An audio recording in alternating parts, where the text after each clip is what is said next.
আজই ডাউনলোড করুন আর এনজয় করুন আপনার পছন্দের শো। সবাই ওখানে জানবে যে আমরা নবাবগঞ্জে আছি, কিন্তু আমরা গোপনে এখানে ফিরে আসব রাজমহলের জঙ্গলে। আমার বিশ্বাস যে ওই বন্য জন্তু আমাদের উপরে আক্রমণ করবে। আমার মায়ের সাথে আমার বাবার মিল হয়েছে। আমার মা তার মেয়েকে আর তার বরকে আবার ফিরে পেয়েছে। আর কি চাই বলুন তো আমার? এবার তো শুধু বদনামটা ঘোচাতে পারলে হয়। আর এতগুলো নিরীহ মানুষ একের পর এক কি করে মারা যাচ্ছে সেটা বের করতে হবে আমাদের।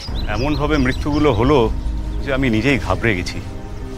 মাঝে মাঝে মনে হচ্ছে সত্যি বুঝি নৃসিংহদেব কোনো কারণে অসন্তুষ্ট হয়েছে। পুরনো কোনো কথা তো আমার মনে নেই।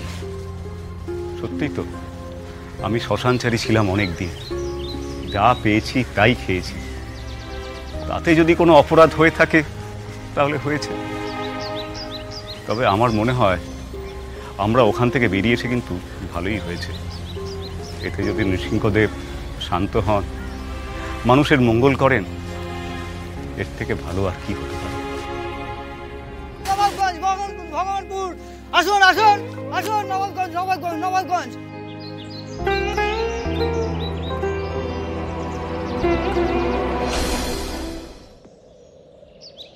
বাবাকে সামলা, বাবা পড়ে যাচ্ছেন।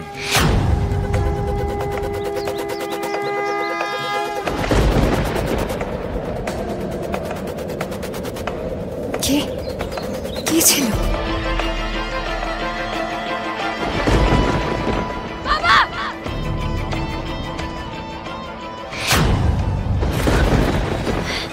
এক্ষুনি তো তুমি মুখ থুবড়ে পড়তে।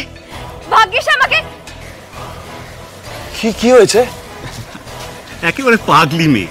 একটা ইঁটে হোঁচট খেয়ে পড়লে কি এমন হতো? আয় আয় বাসে ওঠ, আয় আয় আয়, ওঠ ওঠ। এসো।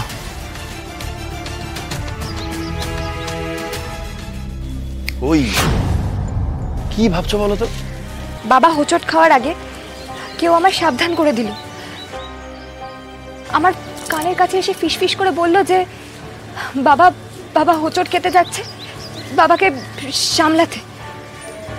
আর সেই মুহূর্তে বাবা হোঁচট খেয়ে পড়তে যাচ্ছিল। তার মানে তো গুরুদেবের কথা ঠিক স্যার। এই যে ম্যাডাম সমানে বলছেন যে নৃসিংহদেবের কোপ পড়েছে, সত্যিই যদি ওনার কোপ পড়তো তাহলে উনি বাবাকে রক্ষা করলেন কেন? ফুলকি, তুমি শিওর তোমাকে নৃসিংহদেবী সাবধান বাণী শুনিয়েছেন? আর কে সাবধান করবে স্যার? ওখানে তো আর কেউ ছিলই না, আমি কাউকে দেখিইনি। আর আপনি বলুন, আগে থেকে কে জানবে যে বাবা হোঁচট খাবে? স্যার, আমি একটা কথা খুব ভালো করে বুঝে গেছি, দেবতা সবসময় আমাদের রক্ষা করে। দেবতা কখনো আমাদের খারাপ চায় না, কখনো বিপদে ফেলে না আমাদের। আর এরকম হত্যা লীলা তো চালাতেই পারে না। স্যার, এর পেছনে নিশ্চয়ই একটা বড় রহস্য আছে। আজ রাতে আমাদের এখানে ফিরে আসতে হবে। সবাই ওখানে জানবে যে আমরা নবাবগঞ্জে আছি, কিন্তু আমরা গোপনে এখানে ফিরে আসব রাজমহলের জঙ্গলে। আমার বিশ্বাস যে ওই বন্য জন্তু আমাদের উপরে আক্রমণ করবে।